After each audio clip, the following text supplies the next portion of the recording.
You're watching the Isaiah Factor, Uncensored.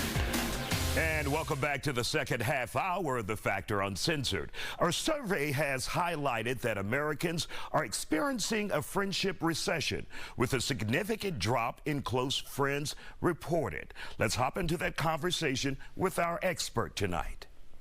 And joining us on The Factor Uncensored tonight, we have with us Heather Hagan. She is Executive Director of Clinical Outpatient Services at Newport Healthcare. So, Heather, when we take a look at this headline that people are talking about a friendship recession, exactly what is that? And it's among adults and men particularly.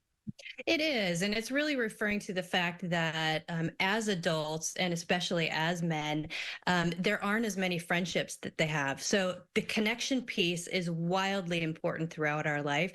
And as adults, you can imagine that we're not in places where we make more friendships. We're not in school. We're not taking a dance class usually. So it becomes harder to make newer connections with people around us. And when we think as men, we tend to have our families, and that's all we need. But there should be more than that, right? There absolutely should be. You know, no one person or no one family can sort of solve all of our connection needs. And so it's absolutely essential for us to have places and people as outlets to be able to go. And whether that's, you know, a book club or playing golf, whatever that looks like, to be able to have those people and those outlets to sort of add enrichment to our lives. And when you have that significant other and they see the other partner in the relationship without those friends, should you encourage them to go out and get a friend, not a special? I understand. No extramarital curricular activities, but should you encourage your wife or your husband, you know, don't just cling on to me, go out and find some friends that'll have a more fulfilled life or create a more fulfilled life for you. Absolutely. And I think that, you know, you want to be very tender and gentle when you're saying that, because you don't want your partner to feel any sort of shame around the fact that they, you know, that they may not have as many friends as you. And it might be a situation where you're able to maybe introduce them to some additional people in their life by going out to dinner as a couple, or encouraging them to join a local fitness club, or, you know, something that they enjoy.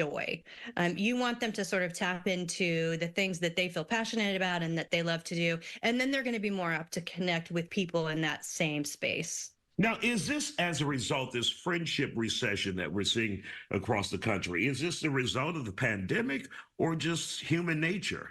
Yeah, I think it's a little bit of both. I mean, again, as we age, it becomes harder to, you know, keep our connections with people. People have jobs and lives, and we become very busy, and we prioritize our families. And also with the pandemic, we all, you know, kind of had to hunker down and become a little bit more introverted. And so that made it all that much harder to make those connections with people. And if a person has simply forgotten how to go out and make friends, what would be your advice? What would be the first step to making a friend without being weird? Yeah, just to remind everybody that, you know, friendship and having friends is more a matter of circumstance more than anything else. So it's the places that you put yourself in. So I would say lean into the things that you really love. If you love working out, or you love painting, or being around horses, or, you know, whatever it is, the things that you enjoy doing, go to those spaces, because you're likely to find people to connect with who also enjoy those things. And that's an immediate connection. And if you find someone who you may see as a good potential friend, buddy to hang out with, girlfriend to hang out with, but then it's just not working, it's not clicking, should you have the wherewithal to simply walk away? Or how do you deal with that if you feel like, okay, that chemistry is not here, something's off, I can't do this? Yeah, I mean, first and foremost, I think that we always have to try to trust our intuition and gut, right? So if you're feeling like, hey, you know, something's off with this connection, or I keep reaching out to this person and they are, you know, they're just kind of blowing me off, they're not really responding a whole lot, then I would take that as a signal that, hey, you know, maybe I can look somewhere else, because you always want to trust, you know, yourself and what that feeling is. And obviously, there's nothing worse than a forced friendship where it's only one-sided and you're the only person giving. Yeah, it's not going to work for sure. You're going to end up getting very tired and maybe resentful. And you want someone who's in the same space as you that, is looking for more connection and wants to go out and, and enjoy a horseback ride or, connecting on the golf course, something like that. All right. Heather Hagan, who is the Executive Director of Clinical Outpatient Services at Newport Healthcare.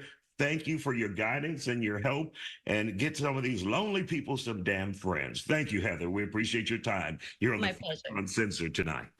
Thank you. Thank you. My pleasure to be here.